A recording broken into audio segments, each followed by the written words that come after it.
With me is Dave Barney from Google. He's the product manager for attribution and TV measurement. Dave, thank you so much for being here with us today. Glad to be here. Thank you so much for the presentation earlier this morning. Can you quickly introduce yourself? What exactly do you do at Google? And what was your presentation about today? Yeah, no problem. So I'm a product manager in the attribution team. I'm also responsible for TV measurement efforts at Google from a product standpoint.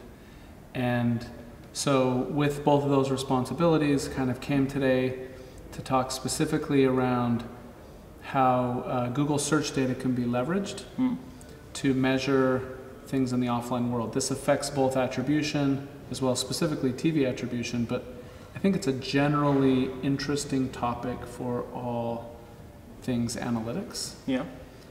Search data really reflects the zeitgeist of each society in each country, in each land, what's on the minds of the people. Yeah. That has commercial applications, has social applications. It's really an interesting source of data. Right. So search data and the offline world, how would you see search data reflecting anything that's going on offline? Well, we see it in a lot of ways.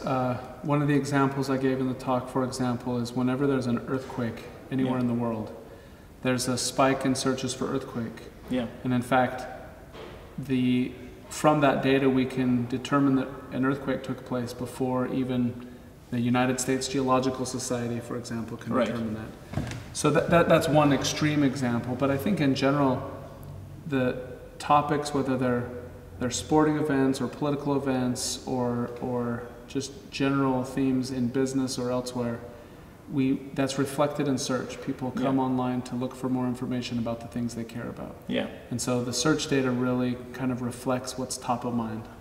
Okay. So there are certain events that trigger the sort of search behavior then. You mentioned earthquakes or probably other natural disasters there.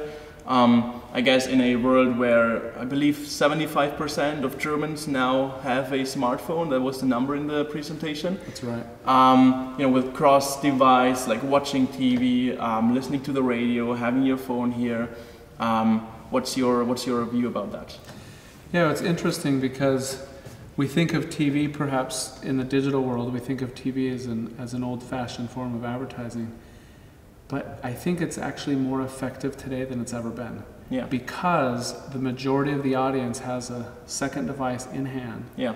They can interact with what's on television. Yeah. They can respond to the ads by searching for a brand or visiting the website. And we see that. So similar to when an earthquake happens, everyone goes and searches. When something interesting airs on TV, whether it's in content or in an ad, that's reflected in the search behavior. It's also reflected in the website behavior for certain brands. Yeah. And it's because TV is so effective at reaching a large mass of people at a given moment. Yeah. You can immediately see the impact on your website or on Google search. Right. So a lot of questions that arrive us at Tracken from some of our clients are, how would we then, sort of match the data from the viewers, from the guys in front of the TV with the website sessions? So how would you basically analyze that sort of behavior? Because it's not on the same cookie space, so to say, but what is your view about that? How would you approach that? Yeah, that's a good question. To some extent, there's limitations in what we can do at the user level. So the first thing we do is at the aggregate level, we can say for a given traffic channel, like direct traffic on a mobile device, for example, we can see in aggregate a spike in visits that resulted from television. And there's no way to know, through this methodology, there's no way to know for sure which users came because of the TV ad and which would be part of the baseline, for example. Yeah.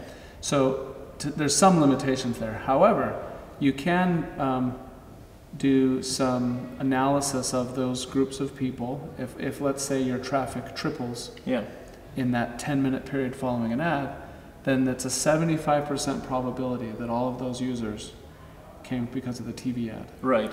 And so you don't know for certain, but you can now